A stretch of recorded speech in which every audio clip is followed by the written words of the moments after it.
Soft orchestral music rises with a modern Italian shimmer as dawn spills over Tuscany.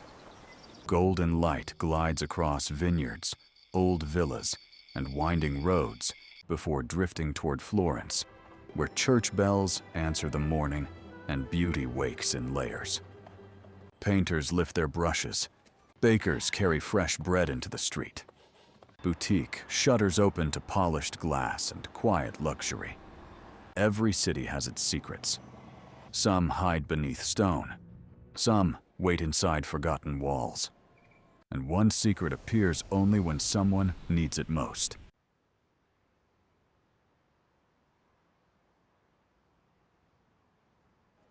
The building has no sign, no display window, and no address anyone remembers. For most people, it is only another wall in a city full of beautiful walls. But this morning, the door is listening. Around the corner comes Cinnamon, a tiny Yorkshire terrier with urgent purpose in every quick step. Cinnamon stops, sniffs the air, and lifts his head. Three tiny golden paw prints bloom across the sidewalk. Inside, the boutique awakens. A chandelier flickers to life. Shelves glow. Handcrafted shoes rise into perfect lines. Designer handbags turn slowly on crystal stands, as if greeting the day.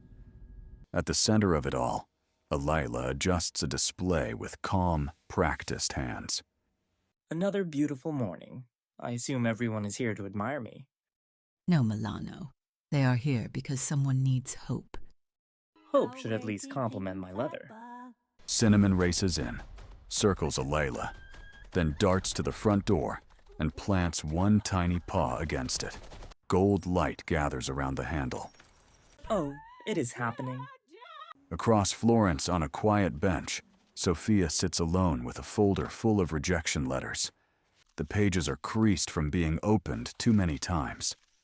Her eyes move over the same phrases again and again until they no longer sound professional, only personal. I do not think I am good enough anymore. Somewhere deep inside, the thought hardens. Not extraordinary, not chosen, not enough.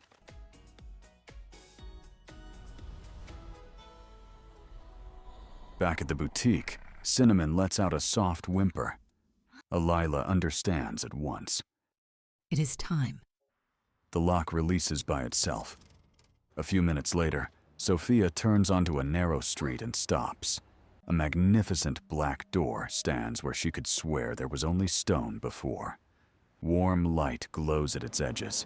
Piano music slips gently into the air. Has that always been there? The door opens before Sophia can touch it. Cinnamon appears first and nudges Sophia's hand with his nose. For the first time that day, she smiles. I guess you want me to follow you? Oh, good. Sophia looks nice. I was worried we would get another pirate. Milano. The pirate was exhausting. Sophia steps inside and loses her breath. The room is elegant, alive, impossible.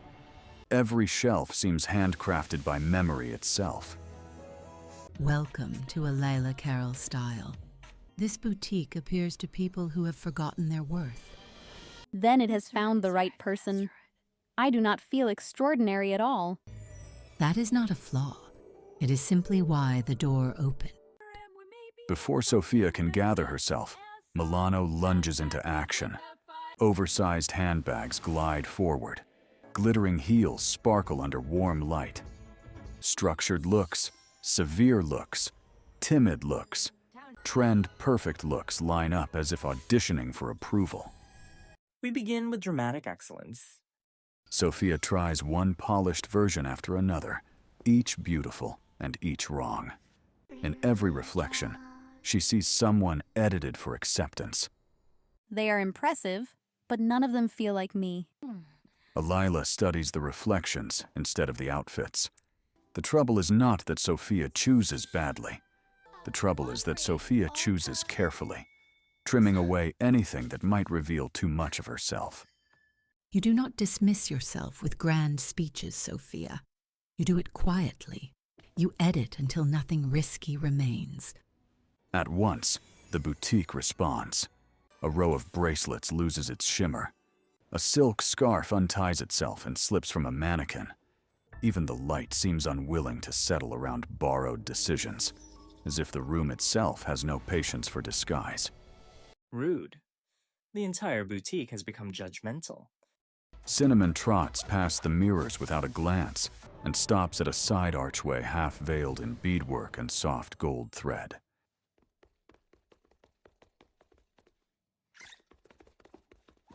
The air changes there. Less showroom, more studio. Less performance, more possibility. I used to love spaces like this.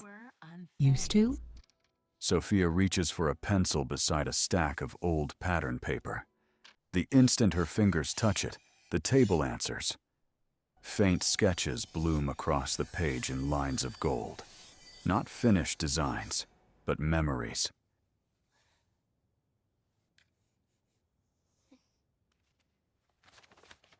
I did not only want a job. I wanted to design. I wanted to make pieces that felt like stories you could wear.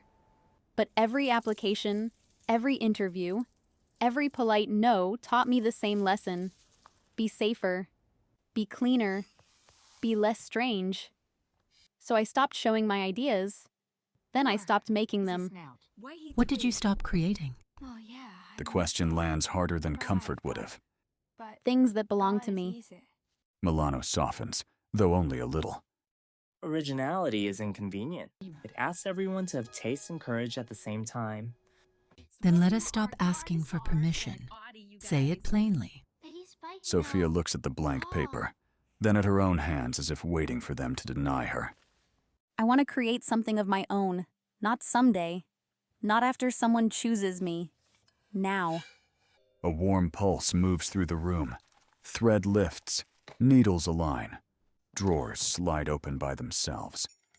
I preferred the part where I was curating perfection. But fine. We will attempt art. Sophia begins quickly, almost before fear can catch up. She chooses elegant lines, fashionable proportions, colors she has seen in portfolios that once impressed her. Her hands are skilled. Her instincts are sharp. But the deeper she goes, the colder the boutique becomes. Fabric loses warmth. A clasp turns the wrong way. A trim that should sing falls flat. What emerges is polished, expensive, and strangely empty. No, I know how to do this. You know how to imitate what was rewarded. Sophia steps back, staring at the lifeless piece as hope drains from her face. Then maybe they were right. Maybe I never had a voice. Maybe I was only good at wanting this. She turns toward the door. Alaila does not let Sophia disappear into defeat. Sophia, you keep asking what strangers will approve of before asking what you want to say. Cinnamon presses softly against Sophia's ankle, steady and warm. Even Milano drops the theatrics for one honest moment. Beauty without a point of view is only decoration. Sophia closes her eyes and lets Florence return to her as feeling instead of ambition. Morning light on old stone, rain-dark streets, bell notes drifting above rooftops, hands that stitch, carve, polish, and begin again. When she reaches for the fabric this time, she is not chasing approval. She is answering memory. The new lines come quieter, but stronger. Materials cooperate. Color warms. Clasps settle exactly where they belong.